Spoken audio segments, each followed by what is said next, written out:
a very close friend of mine, Mahesh. So, welcome everyone to the place for wisdom talks and meditation. And today I have a great friend of mine called Mahesh who's joining us.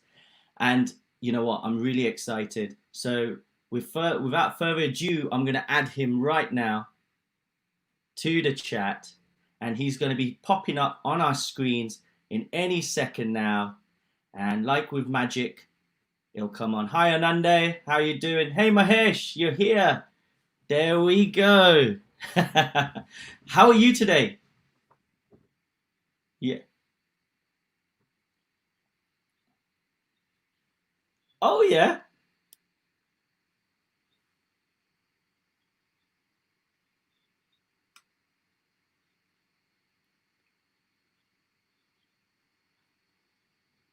Wow, I'm gonna come on to this, and just for anybody that's tuning in right now, who Mahesh is, okay? So Mahesh is a yoga teacher, qualified yoga teacher. He's also the founder of a group called the Om Group. That's All Us Men Group. And on top of that, he's a tattoo enthusiast and a hairdresser. He's known as, actually no, I should get it right, a barber. He's known as and he's one of the quality barbers that you'll get. And he used to be known for his beards, but you'll notice he hasn't got his beard at the moment. So on this basis, like you're saying about what you're doing, how today's topic, we're going to be talking about this material world, right? And how this material world can affect us, how we can maybe talk away ways of things of that, how we can improve certain aspects on this. I'm just checking if everyone can hear Mahesh. Okay, so just unmute your mic on FB. Perfect. Yeah, can you hear? Yes, can you hear we me can now? hear you now. We're Yay. good. Brilliant. So all you missed is now you can hear Mahesh. So Jayati Yeah. saying, and everybody here can hear. So today's topic is basically we are talking about living in this material world, and it might sound doom and gloom, but let's see the positive aspect on it. Let's see how we can look into this and delve deeper into it. So Mahesh, you are a person also in the Bhakti tradition, Yeah. and you were just talking about your today, what you were doing, what your regular things, because you live near the beach, if I'm Yeah. correct, and you're from UK, so he's from the United Kingdom, and yes, everyone else around the world, we do have beaches in Yes, the we UK, do. and they do sometimes be sunny. So, what was your schedule like, and what you've been doing in the mornings? What's it like?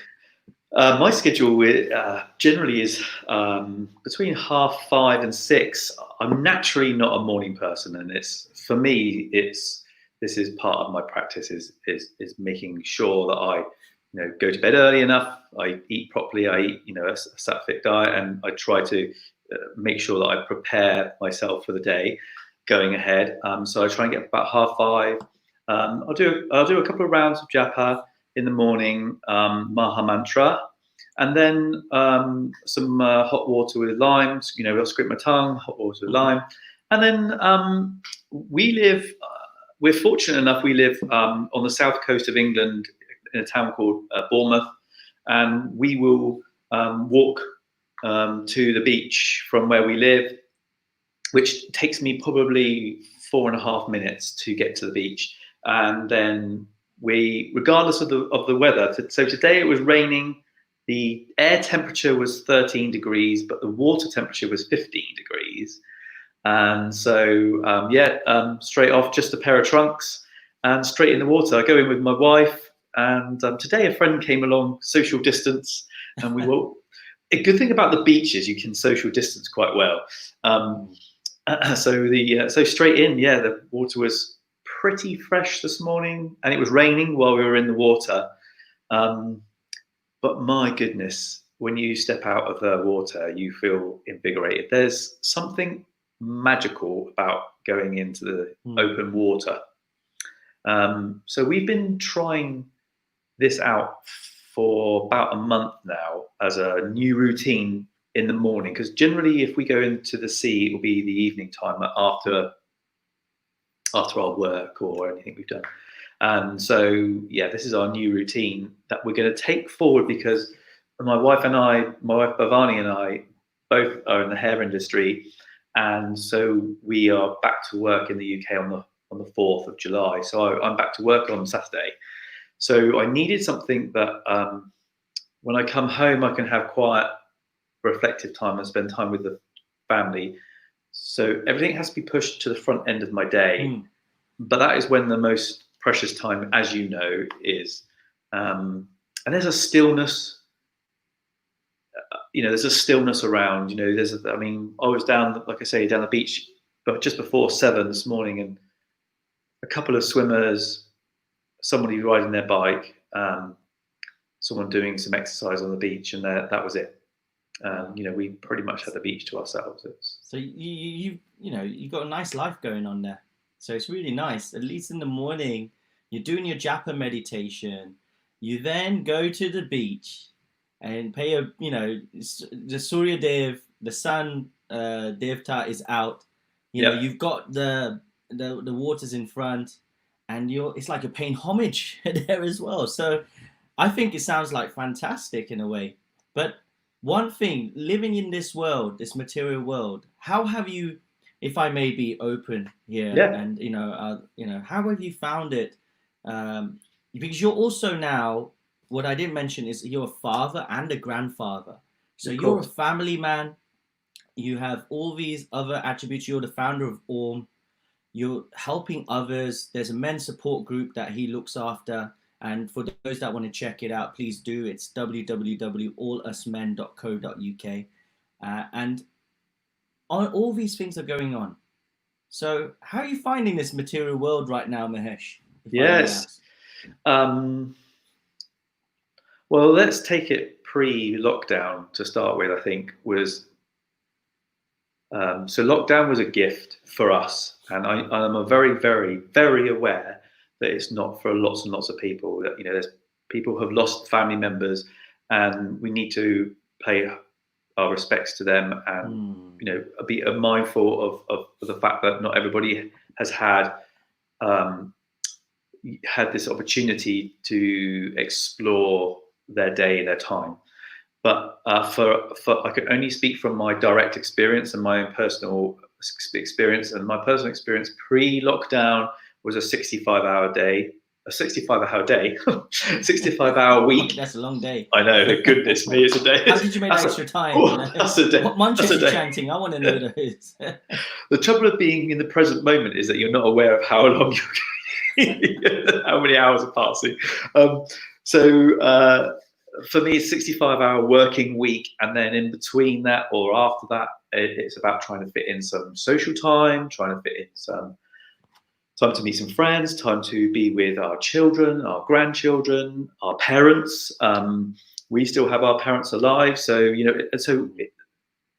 we're both from a very big family, so we have to try to. We were struggling, and we were treading water in life. So I'm going to use some water metaphors and analogies because we talked about the water.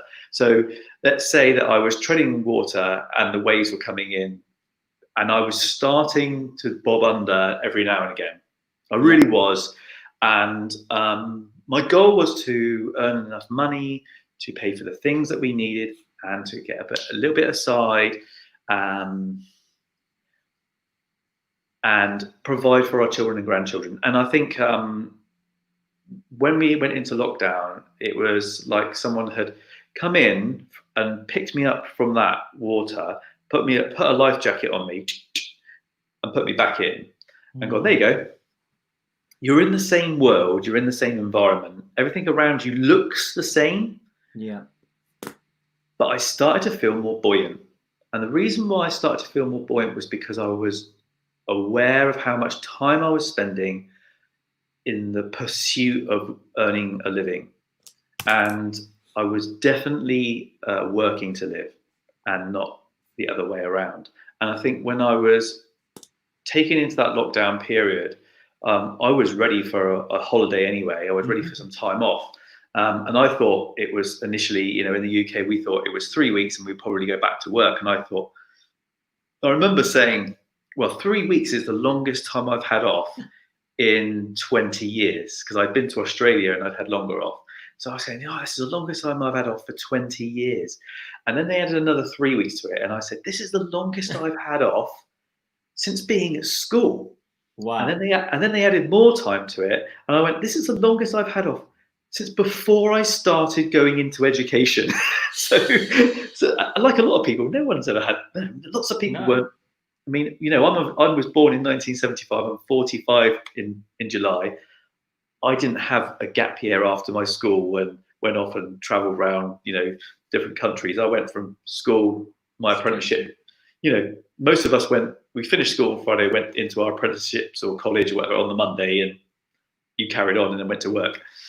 And what I found was having all this time gifted to me, because it's a gift, it was a gift, and gifted to me. What I began to realize very, very, very quickly was there was much more abundance. There was more abundance in the value of my time compared to what was in my bank account. Okay. And that was, I was aware of that, but I wasn't living it. And this is what the Bhakti life is all about, isn't it? You know, it's not, you know, I can pick up a book and I can say that I'm reading this book. But if I'm not living the book and I'm not walking the path, then what am I doing? I'm just reading text, and I might as well be reading, you know, Pinocchio or something else. Because if I'm not living it, it doesn't matter what I read, because other people will disagree and they'll say, you know, you can read it and it's going in somewhere, you know, somewhere it's going in, and I understand that and I do believe that. But this is a practice, and you know, when I do my men's groups, what I say is that, you know, it's about every morning. It's about setting out your stall. Every morning, you set out your stall and prepare for the day. And what your stall looks like at the beginning of the day will have a big impact on what you look like by the end of the day. And for me, I like it. That's been really a massive lesson for me over the last 3-4 months. You know, it's really nice. Like you talked about just getting this time off, and it's like how it's got more and more, and you're like, I've never had this since this time. And now you're looking into this Bhakti Yoga path itself and the way you're reading. Like you said, I really emphasize with that point that, you know, reading is not like we're trying to become scholars in these things. The idea is not how well we can read the verses or how we can recite, etc. It's how much it actually not goes in through the ear, comes out the tongue, but how much it goes into the ear and comes, you know, hits the heart. Yeah. And I really feel that it's a nice point you made there. So I just want to just bring on this aspect, you know, it's like in the Bhagavad Gita you had there, if I'm correct. And for, you know, the spiritualists out there, in the Vedic wisdom, in Bhakti Yoga, we have the book, What's Bhagavad Gita, which we use. And there's one thing that really struck me about the Bhagavad Gita. And that is actually that in this world that we're living in right now, and like you were just talking about, it's known as Dukkhalayam. It's the place of misery. Can you believe that? It's last way it says, like, hey, welcome to the earth. By the way, this is a place of misery. You know, it's like, okay, yeah, that's a really good way of selling it to me. But so you got this place that is Dukkhalayam. And actually, when we look into it more deeply, it's how we treat this world will change if it's that type of Dukkhalayam. We have to understand that life is going to have its problems. Mm-hmm. We are going to, like you talked about, COVID has been a massive hit. I think it's a wake-up call for a lot of us. But at the same time, what you were talking about is this, you know, Bhakti Yoga process is actually helping us to recognize this. Sometimes it's like the Matrix, if you think about it. Yeah. Sometimes we're plugged in. And those right. that watched the film long time ago, the red pill or the blue pill, which one you take, and you take that right pill, it'll unplug you from the Matrix. It's like we're living these lives of 9 to 5. We're doing all these things right now, only to realize that at some point, we're actually just doing robotics, going round and round doing the same things, again and again?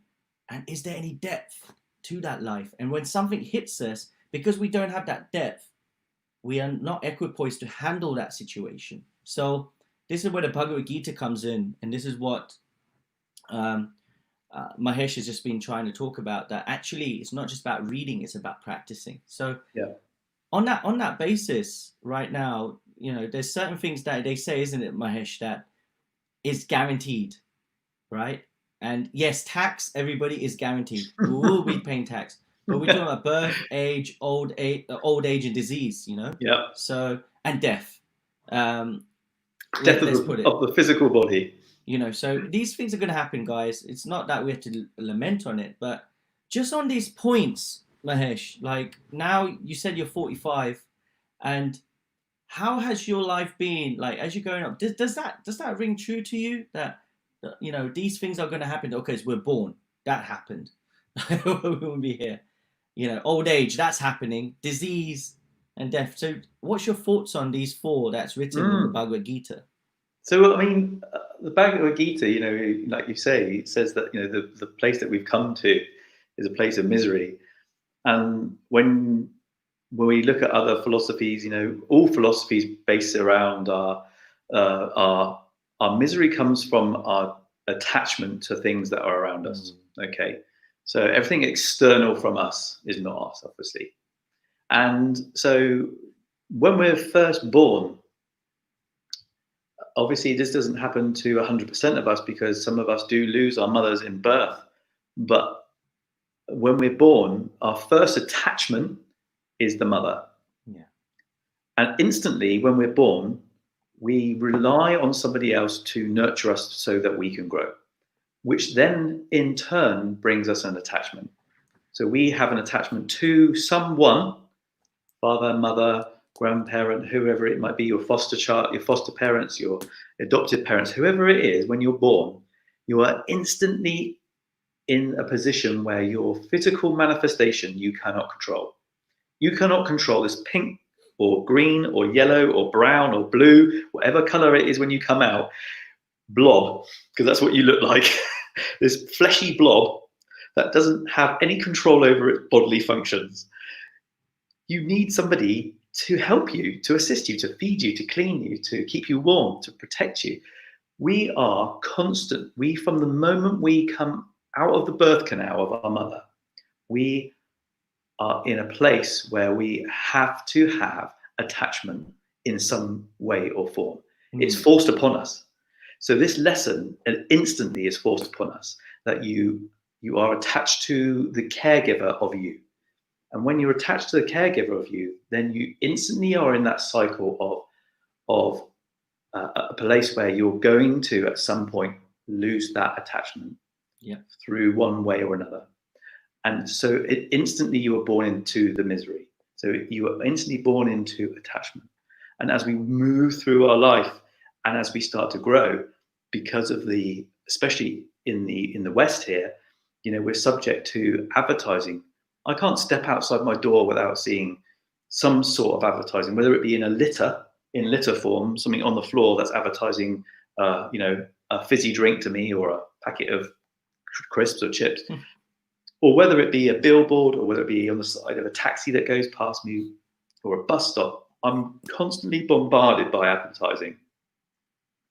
When I turn on my phone, when I turn on my laptop, when I pick up a magazine, every time I look around me, wherever I am being subliminally sold to, which also in effect is a way of keeping us in misery because we are being fed this lie all the time, like you're saying. It's like the matrix. We're being fed this lie that only the external can bring us happiness. Only the things outside of our body can bring us the joy that we really think that we need and we want.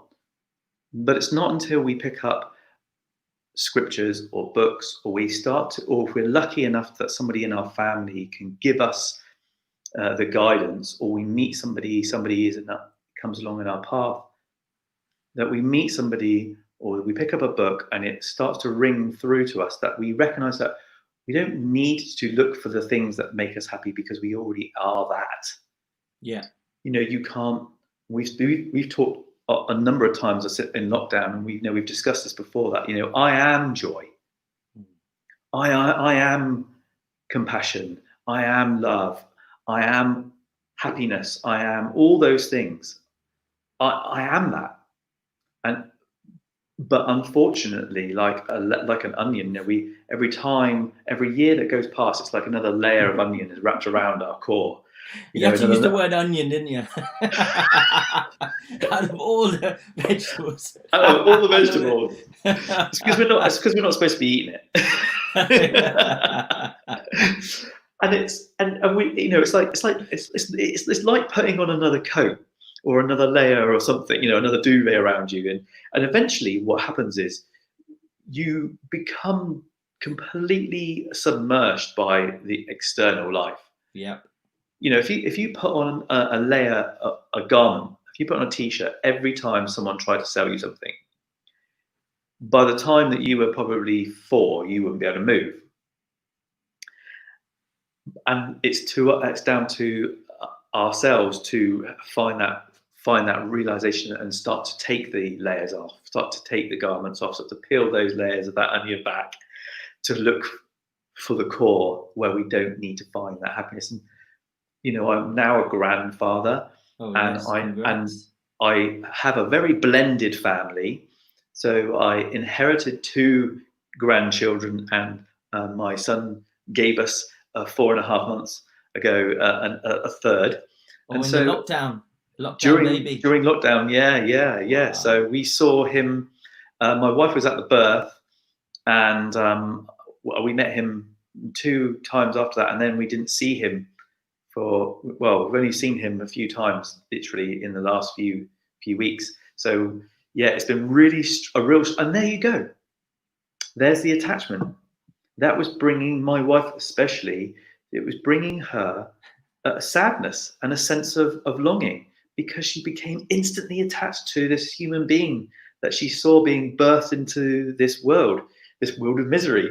And she saw this human being come out of another human being that was part of her DNA, part of her flesh, part of her ancestry, part of her connection.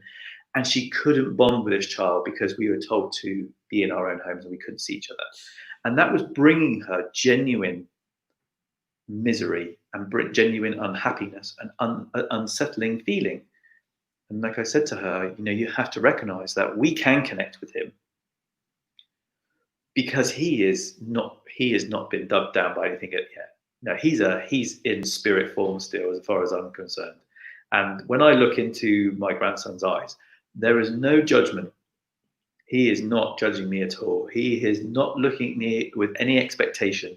He is not looking at me to deliver anything at all, except just to hold and connect eye to eye. And if anyone out there has grandchildren or children, when you look into a baby's eyes, it's like the first time you've ever seen a person before.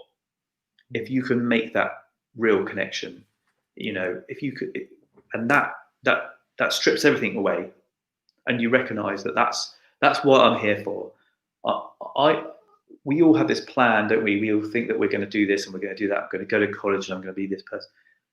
I've been put into this situation at the age of 45 where I feel responsible. I'm the elder of a lot of people now.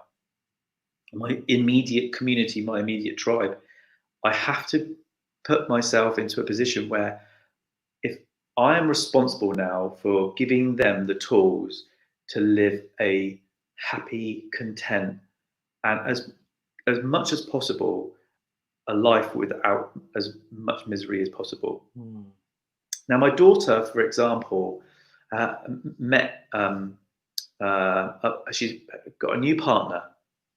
And on Instagram this week, she put a picture of herself with her new partner and said underneath, "Thank you for making me so happy. You are my world." Okay. Now you went like that. Oh. I went, oh, no. And I put underneath her comment, I put, your partner is not making you happy. You are already happiness. Your partner is holding your hand whilst you explore life and you are sharing the happiness together. I like it. Do not put the happiness onto your partner. Do not have expectations for that partner to make you happy. You are already happiness. And I put it in there, and she's 20 and a little bit reactive. And I thought, oh, is she going to take that the way that I was giving that? Because what I was saying was, you are already beautiful. You don't need somebody else to make you happy. But it's nice to share. You know, when you watch a really good film or a really funny film, when you're laughing at the film and somebody's with you, you look across to see that they're laughing, don't you? That's what we do, don't we? We look, we share the laughter. Getting that confirmation. Yeah, we're sharing in that laughter because it's made me laugh, it's made you laugh, we're laughing. And that's beautiful. But I would also still find the film funny if there was nobody there. But there's something a little bit more special to it when you can share the experience. And that is what this earth plane is all about. It's about, we are living in a material world, and when we recognize that we're living in that material world, and we recognize that, you know, we can have all the things in the world, as long as we're not attached to them, that's the thing. Well, that's the beauty. Point. That's the point. But that attachment is what is, should we say, that keeps, sometimes people say that attachment is what keeps the world going.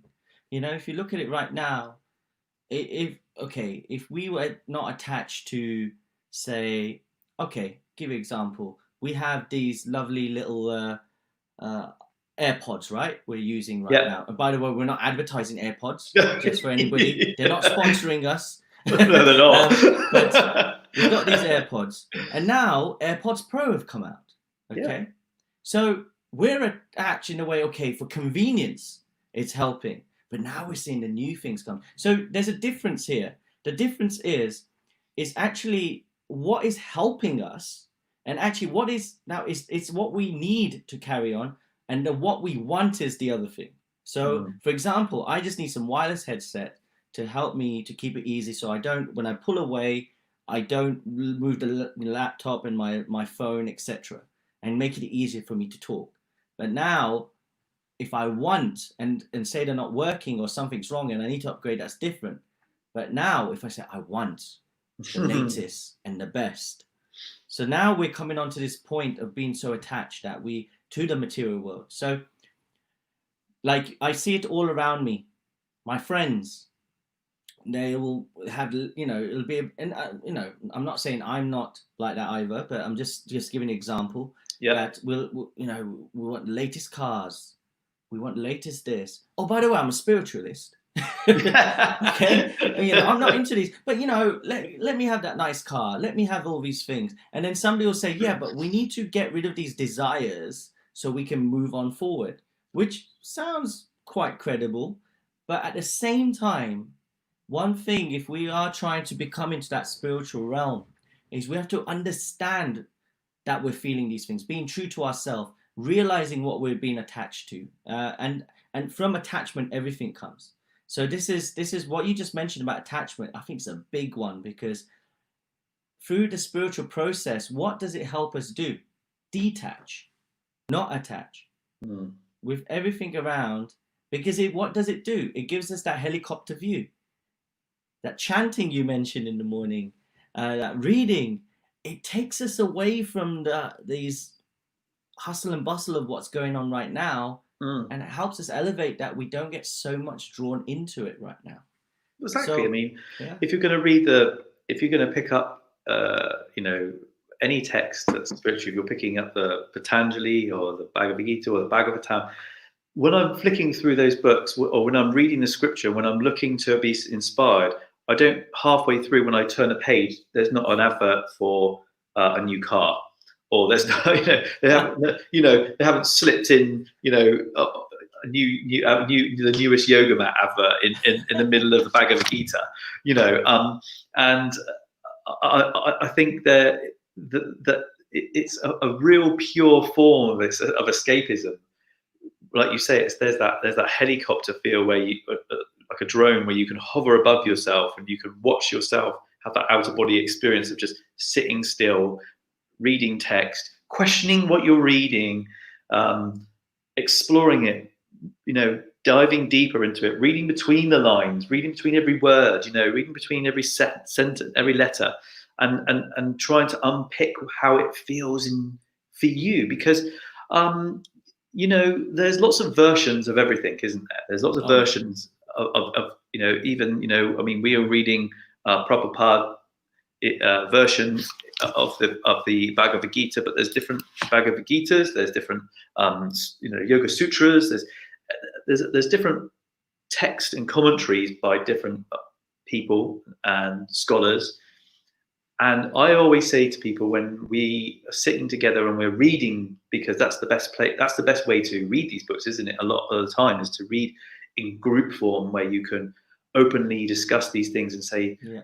For me, if I read a passage and I don't understand it and I'm not quite getting it, I need somebody to say, I can't put that into real context. I can't put that into day-to-day life. And I think that brings us around to that, being able to sit, read, digest it, and then draw your community in.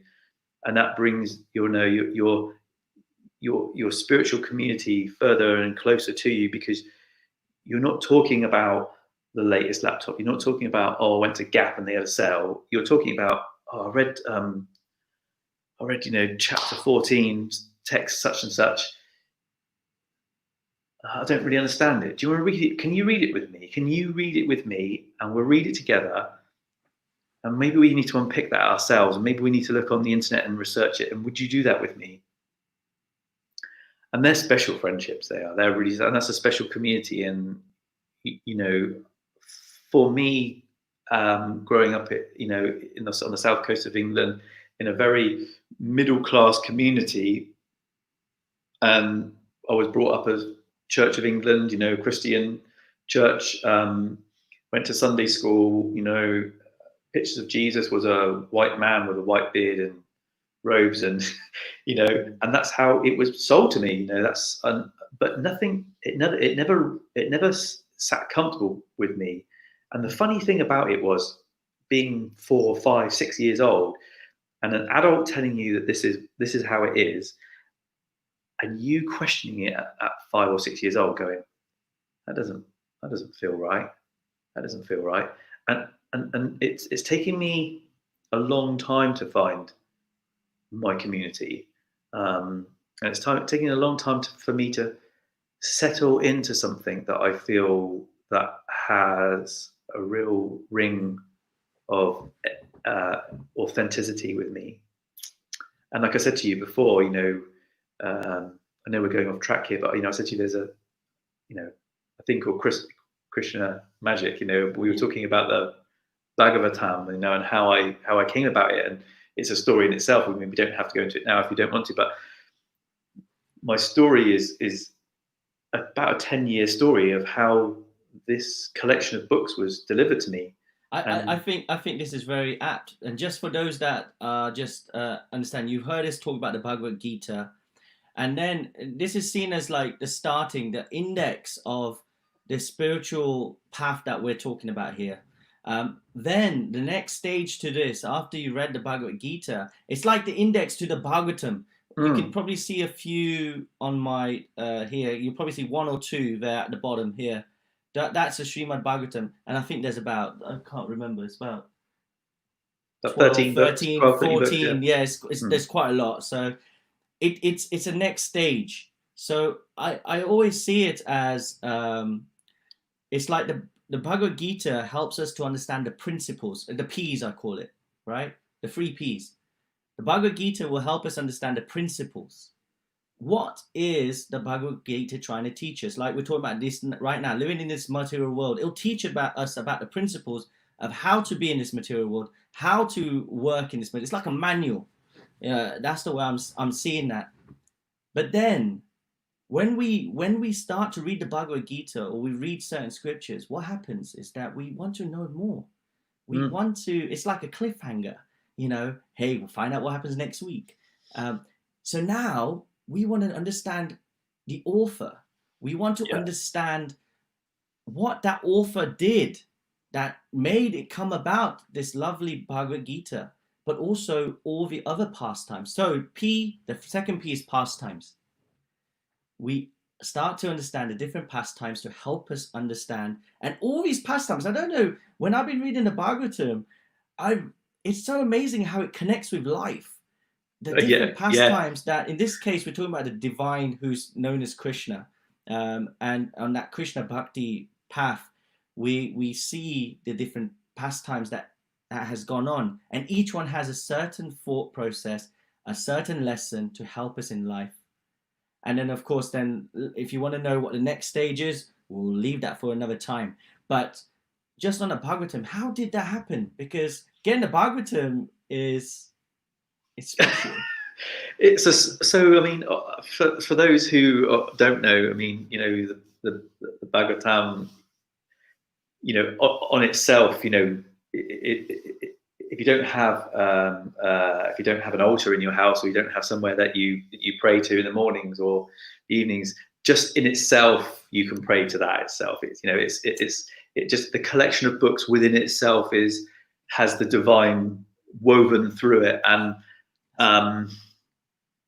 And I need to just to make a statement about the fact that I left school with very little education. I didn't do very well at school. I'm dyslexic. Numeracy and literacy dyslexia. It's taken me 7 years to learn my mobile number. And if it was changed, God forbid, what would happen? Because I wouldn't, my mum lived at the same address for 15 years, and I still didn't know what the name of the road was. I couldn't remember it. I can't remember names of roads. I don't remember names of numbers of houses. I can drive from one place to another. I can drive from Bournemouth to Lincolnshire, which is like a 4-hour drive, without needing a map. I can just do it through visual, but I can't tell you what road I'm on because my brain doesn't work like that. So for me to even pick up the Bhagavad Gita was a huge task within itself. And when I did my yoga teacher training, that was a massive thing for me to do, because there was so much, to read English, let alone to look at Sanskrit, and to be thinking about learning a different language that doesn't even look like English, was such a massive thing for me. And so I don't ever profess to be a scholar in any way, but I profess to be somebody who lives from the heart. And that's the Gita, the Bhagavatam sits within my heart if it doesn't sit within my head. Oh, I like it. And so going back, how it happened was, so 10, 11 years ago, a friend of mine, Curtis, and I used to share a tattooist. We used to go to the same studio, and we would go to the studio and have our tattoos done, and he'd be laying on one bed, I'd be laying on another, and we would chat. And we would chat about all different things, and we would occasionally bring up spirituality. And at that time, I'd sat with the Quakers for a while, and I initially was doing healing at a spiritualist church, and all different things, just looking for my place. And it was so strange. So he just almost disappeared overnight, just off. And I knew he was going somewhere, and he just disappeared. And he went off to Germany, and he just dropped off the face of the earth. And then I went into a coffee shop because I was recommended to go into this coffee shop at the end of last year, and because they do good banana bread. Went in there, and there was Curtis stood behind the counter making coffee. And he didn't recognize me. I mean, it's been nearly 10 years since we've seen each other, and I'd lost a lot of weight. I got at that time, a big white beard and white hair. Yeah, I mean, I wasn't, I looked quite different. And he looked at me and, I know you. And no, you do know me. I mean, it's Curtis. And he said, yeah, oh my goodness. And he was playing kirtan through the music in the in the coffee cafe. Okay, yeah. And I said in the coffee shop, I said, I said, "Oh, I like the Krishna Das you're playing." He said, "Oh, you know Krishna Das?" I said, "Yeah." So he made me my banana bread and came over and he made me my coffee and we were talking and he said to me that he'd been to Germany and he'd been to an ashram and was out in the ashram and he'd been with the Hare Krishnas and I said okay and he said to me, "Are you?" And then the guy that worked with him said, "Oh, this is Mahesh. He runs All Us Men. It's a men's group, yoga group." And he said, "Oh, you're doing yoga?" I said, "Yeah, yeah." So we talked more about that, and we realised that we both were living a more bhakti life. And he said to me, "I'm moving away from Bournemouth. I've met a girl, and I'm moving away from Bournemouth. I've got lots of things that I'd like to gift you, and I'm releasing or relinquishing all my all my belongings that I took from the ashram when I left the ashram and I came back to the UK. But there's something special in there that I think that you would make better use of than me." And this was now in January, and he was leaving in the February, and I was already listening to Wisdom of the Sages, a daily yoga podcast, which is around the Bhagavatam. So I'm listening to the Bhagavatam on my way to work all the way back. And then he's saying to me, "I've got this gift for you." So I go to pick it up the day that he's leaving to go to another place in the UK. And he hands me this box and it's ridiculously heavy. And he says to me, "Please make good use of it. I really believe that these books were waiting for you. I've only ever opened Canto 1. And I really believe that you are the right man for these." So I brought them home and I put them in the cupboard. I didn't know what they were. I didn't really know what he'd given me, and I hadn't really looked through the book. And then lockdown happened, and I joined the Zoom group of the Wisdom of the Sages, and they were talking about the reading along with the Bhagavatam, and I think I've got that. I think that's what I've got. So I went and got it. Have I got all of it? And another book came out of the box, another book came out of the box, and they were still sealed with the plastic seal around them. And we've got a bookshelf in our hallway, and I took the books off of the top shelf, and the books fitted exactly. There's about that much gap between each book from one end to the other. The entire collection sits perfectly on the top shelf. And I then joined the Zoom group, and I now use the Bhagavatam to sit every day with the Wisdom of Sages, and I have like a international community. We connect through a thing called Discord, which is like an online connection thing, and we read daily together, and that's Krishna magic. That connection of me having some tattoos 10, 11 years ago brought those books to me just before lockdown, when I had 4 months to be able to study these books and completely immerse myself without any restrictions of the material world. Mind blowing.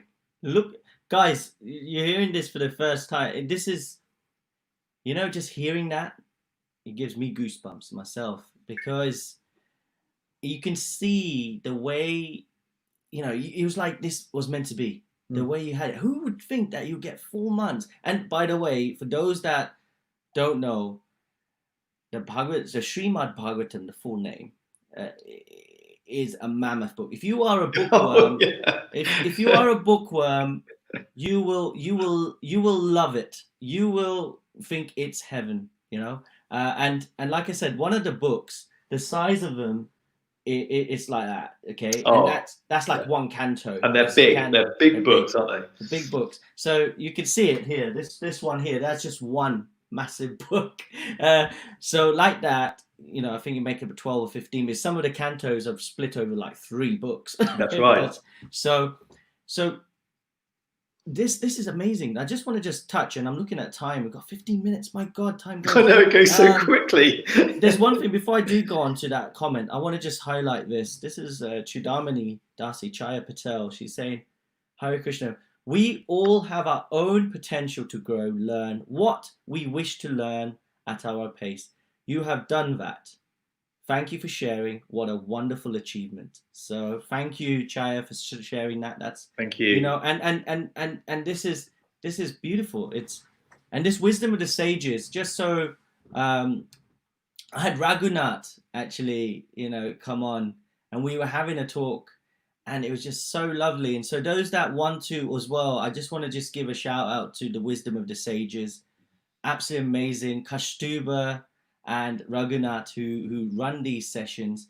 And it is a commitment. It's not something you can Yeah. just come and go, okay, yeah. But if you want to know more about it and you feel like, okay, I can't join the daily podcast, etc., go onto the YouTube channel, Wisdom of the Sages. You'll find them there. It's amazing. And you'll have every single episode there. So please do check them out. Um, I've heard their stuff, and what's really nice, they make it so relatable. Yeah. Because sometimes the thing right now in this material world, one thing we have to remember is our mind can be our worst enemy as well.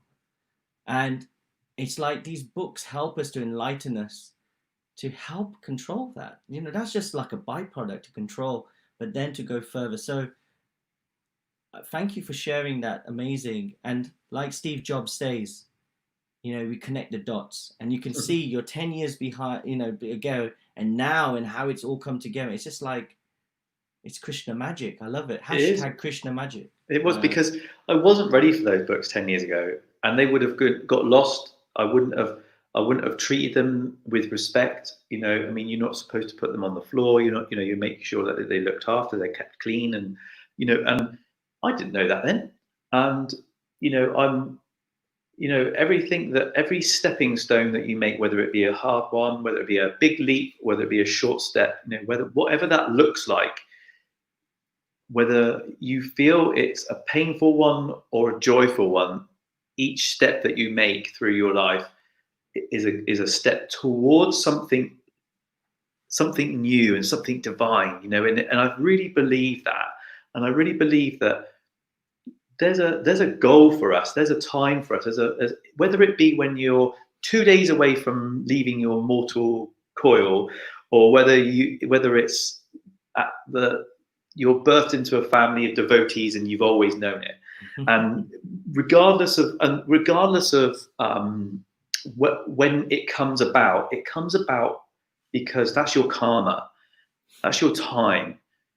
We have to go through these things, and we have to take our time and be patient. And when you know when the student is ready, you know, the teacher will appear. And whether the teacher is in physical form, whether it be a person, an animal, a plant, or whether it be a book or a movie, whatever that teacher guru looks like, it will appear to you when you're ready and not before. And so we should never feel frustrated that we feel like we need to be further on than we are. Yeah. Because that's materialism, because that's the world outside of you telling you that you knew the only way to live your life properly is to be constantly on the treadmill and to be fighting for it, you know, and every waking minute trying to be the better you, better you, better you. The better you is already there. It already exists. You are divinity within itself. You know, you are divine. So you don't need to look for that because it's already there. And when you start to flip the pages of certain texts, when you start to open your heart to the world around you and the gift of friendship and the gift of your family and your loved ones and the gift of scriptures and text, when you open your heart and not your head to that, that's when you really feel awoken, you know. And in the new age world, in the new age movement, there's this whole woke business, and you know, but it's, you know, for me that doesn't ring fresh for me. And I know lots of people who they live their life and they're doing lots of things, and they're going off on ayahuasca trips and they're doing all these wonderful things, and it's lovely and it's brilliant, and if that's what flicks your switch, then great. If it's going to take you to a place where you feel you're going to enlighten yourself, amazing, that's great. I mean, there's a number of people who used it to get to where they wanted to be. Ram Dass and people like that used hallucinogenics to open that third eye. But for me, the only thing that I feel that I would ever need to feel connection to the divine is that it is just me. Yeah. Strip all my clothes off, take my glasses off, and I still have everything that I need to make the connection. That's it. Yeah. I don't need anything else. I have everything I need. And the reason for that is because they say the Vedic wisdom says that actually the Paramatma, which means the super soul, we have a soul, the super soul resides within us. And this is what Mahesh has just been talking about here, which is really nice that we have it, And there's another thing I just picked up on what you're talking about. Let's not judge, and this is to do with the living in the material. Don't judge our life against other people's timelines. Okay? No. Don't judge our life against other people's timelines. It's very important that we all understand this point. You will see some people will be coming ahead. Some people will be doing other things. But do not dismay yourself. Remember, there's a place in this world for everybody and your traits and your abilities. Yeah. The only difference is you need to find it, tap into it, and push it. So this is one thing I want to say to him. Don't judge your life against other people's timelines. It will happen as it's meant to happen. Like karma will play its part. And you hear him by Mahesh right now. And the other thing I just want to say is what Mahesh was talking about is about these books. And, they're just like divine themselves. There's two types of instructions we get. One is by a physical guru. The other is from the instructions that you hear or read from certain things. So, for example, the Vapu and the Vani. The Vapu is the instructions given to you physically. The Vani is through the books, the instructions. So this is very important as well, that all because this may have happened so many thousands of years ago, the Vani still, the instructions and the knowledge still lives on today. And you can tap into it. That's why these books, the Bhagavad Gita and the Bhagavatam, are so powerful. It's been 15 years for me when I touched the Bhagavad Gita, and I tell you, it's been transformational. So I want to just leave that with everybody there. And I'm looking at the time. We've only got like 6 minutes. My God, time goes. Mahesh, I also want to say that it's so nice because if it wasn't for COVID, I personally would not get your association because you live so far, and I know UK small compared to India and US, but still we live probably 6 hours or something away from each other, and that's long time for in the UK. Yeah. So I just want to say I'm so grateful in a way that I've got this opportunity to meet you, to associate with you, and likewise. Likewise. It's Krishna magic. It's all happening. It's all happening. So I want you to just now, if I may, because living in this material world, you started up this OM, the Aweless Men group. Yeah. And it was actually for this, to help men, and hopefully later we'll have a woman one. This is just he started up, so Aweless Men, it'll be all. So we've got all, we'll have all. Right? So if there's anybody out there that's thinking, just get in contact with the founder here himself of Aweless Men. So, by the way, before I go on to that, Jagannatha saying, please do this again. We will be your servants. We will. Mira JPS is writing, you two are amazing. So glad you do these lives. Thank you. She's a beautiful soul. And Rashita is saying that book is complete in itself, and she's talking about the Bhagavad Gita. Yes. So fantastic. So just coming on to this point about support. you Mm, started this journey of all us men. I think it was 2017, if I'm right. You that's right. started it, Mm. and you've got the website is allusmen.co.uk. Check it out if you're a man. Um, can I just ask, what was the reason? So was it this the main reason that you started this up? What was, because I see it says on it spiritual brotherhood as well. So, and you can see just a bit on that. That'd be great to know. So very, very quickly, this all came about through my own need of finding a community of men that I could talk to openly and frankly and not be judged. Mm, And I've really struggled to find something outside of my family that wasn't based around drinking, wasn't based around sport, there wasn't something else that was a distraction. And I was at the time, before this, I was reading text and stuff, and I thought, I need to find somebody a group of men that I can relate to here. And Bearded Stump always learns something from you guys, great, yeah. because he's one of our All Us Men originals. And so it came about from that, really. I was working in the barbershop, chatting to these guys, and they were all having life experiences they were struggling with, and they were having life experiences that were genuinely giving them trauma, in their life. And I was saying, okay, so let's find a space where we can openly talk about this. So the premise of it is that, in our community where I live, there's a thing called the Red Tent, which is for women.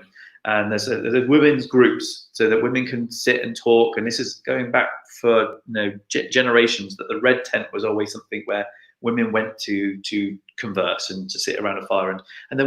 There's something local here for them, but there wasn't anything that reflected the masculine or men. So I wanted there to be a space where men could not. We're not there to give each other advice. We're there just to air how we feel, and it's moved on, to the physical asana. It's moved on to retreats. It's moved on to kirtan collectively. We go on Saturday. 10 of us went for a sea swim together. We've gone for walks together. We chant together. We do our hatha together. And once a month we come together just to hear each other, just to be heard, and to not be judged, to be respected, to feel compassion, and to be truthful with yourself in front of other people of your own gender who can empathize with the position that you're in as a man in 2020. Fantastic. Of what it feels like to go to work, come home exhausted, and then feel that you need to be part of the family. You're not just there expecting your dinner. No, you then got to go and do your dinner. You've got to put your children to bed. You've got to do all these other things that our fathers probably didn't do. I was brought up by a man who was born in 1950. He didn't do that. He came home from his work, sat on the sofa, had his dinner, and fell asleep. And that was that. And we've moved on. We're evolving. We're all evolving all the time. And I wanted there to be a space for all us men. Why it's men? It's because men need that camaraderie. And in the UK, very quickly, the number one killer for men between 21 and 45 is suicide. It is the number one killer for men in the UK. And it is an absolute shame that men don't come together in a sober environment to care, to show each other love and compassion without it feeling, there's no sexual thing about it. It's just love and pure compassion. And that's all us men. Pure compassion and love. So check it out, www.allusmen.co.uk. Thank you so nicely on that. Got less than a minute. And I also want to, Premahara, don't worry if you missed the start of this. I've seen your message. It will be on IGTV. Please follow on my account, Jagannath_Dasa on Instagram. And it will be uploaded there. And also, yes, he is the same guy, Mahesh, who recently joined the Wisdom of the Sages live Zooms with Raghunath and Kashtuba Prabhus. He is him. And we have him here. And guys, I would also say, check out Wisdom of the Sages. If you haven't seen it, check them out. They are phenomenal. The work they're doing, I'm just in awe. Yeah. So, and brilliant. tomorrow, if you can, guys, 6 p.m., 10:30 in India, 1 p.m. in US, I'll be doing kirtan. So join me then. Brilliant. Hare Krishna. Hare Krishna.